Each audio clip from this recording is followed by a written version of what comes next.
Hi, this is David White from Sportsman's Emporium. I'm going to talk a little bit today. I'm going to tie a little fly, a nymph fly that will be used for trout, and then I'm going to just talk about using dubbing and using your fingers to spin on the dubbing instead of using a dubbing tool, which takes a couple steps. And this, if you're like me, you fish your flies. I like to tie pretty quick for my commonly used trout flies because I know eventually I'm going to lose them on the rocks and on fish. So I don't really take a whole lot of time to tie, you know, my standard little nymph patterns. I kind of like to hurry through them. And I know a lot of other people feel the same, and I've got questions about, well, how do I spin dubbing on proper without a dubbing tool?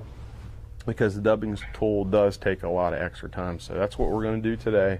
And I've already started this fly, and it's just a little generic bead head nymph, and I put the bead on and started my thread, and I'm going to go ahead and, you know, advance my thread to the back of the hook.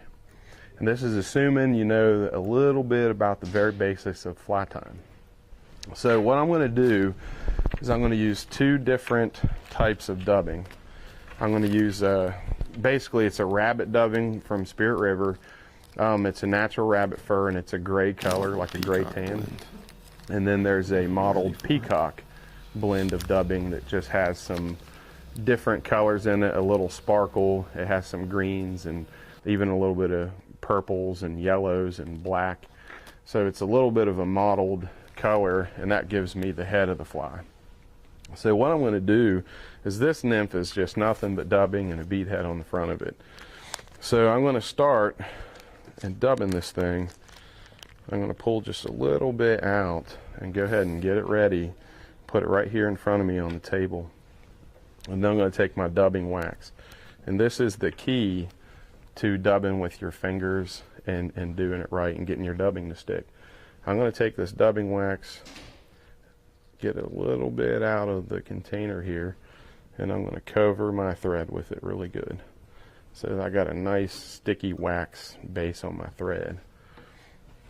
And then I'm going to take just a little bit at first of the dubbing here, and I'm going to begin to spin it on here with my fingers, and just kind of spin it and roll it around the thread until it adheses itself to the thread.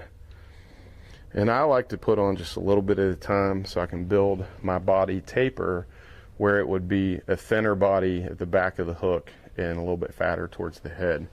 So what I'll do is shorten up my thread here, and I've got this started, and I'm just going to go ahead and give it a couple wraps to lock it down, and I'm going to continue to kind of pull pressure down to tighten this up. Sometimes it'll slide up and it'll get bulky, and as you're tying, you just kind of pull it down as you need. And right now it's not pulling down, but as you can see, I'm taking a couple more wraps as I go to build a tapered body. And it's really not that hard. Like I say, it's a little easier than a dubbing tool, and it saves some time, especially, I think, if you're like me, my commonly used flies, I try not to spend a lot of time on them because I know I'm going to lose them. As a fly fisherman, eventually you're going to lose your flies in the trees and on rocks, and that's all part of it. So I'm going to continue to taper this body up and make it a little bit thicker as I go up the hook, and continue to spin this dubbing on with my fingers.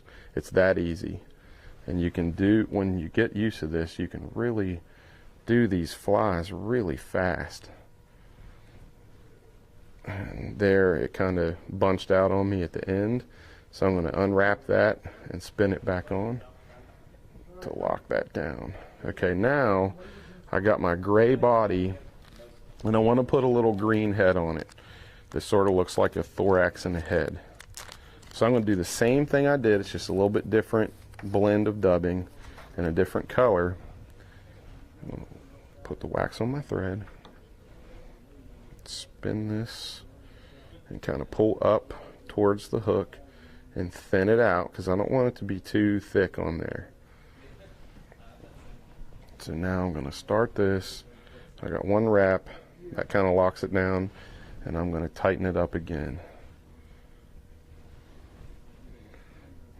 So now I'm going to build up this head. Now the head, is going to have a little more bulk on it than the body, because I want it to kind of stick out and look a little buggy, look like there could be even little leg tentacles sticking out of there. And I think that's a good way to do it to make your flies appealing to fish. And a couple more wraps with this. And now what I got is a little too much dubbing. You know, I really don't need any more on my hook, but I still have some on my thread. So what I'm going to do is just kind of start to pull that down in a way, and you'll still have a little bit on there, but I'll just pull those fibers down off of there, and they'll start to separate away from the pack. That way it doesn't bulk up on me really bad at the end of the fly. Okay, so that's pretty much a basic little nymph. That's kind of a generic, almost a caddis fly, just a two-tone dubbing nymph, basically for the purpose of teaching how to dub. Now, more often than not, I would add a gold ribbing up here, but otherwise, I tied this similar pattern in a bunch of different colors, and it always seems to work really well. Now I'm going to use a whip finishing tool and finish the fly, and it's done. Well, I'm going to use a half hitch tool. I'm going to run around that, pull it down, nice and snug, come up with my scissors, cut my thread, and there's the fly. And that's just a standard little dubbing nymph fly.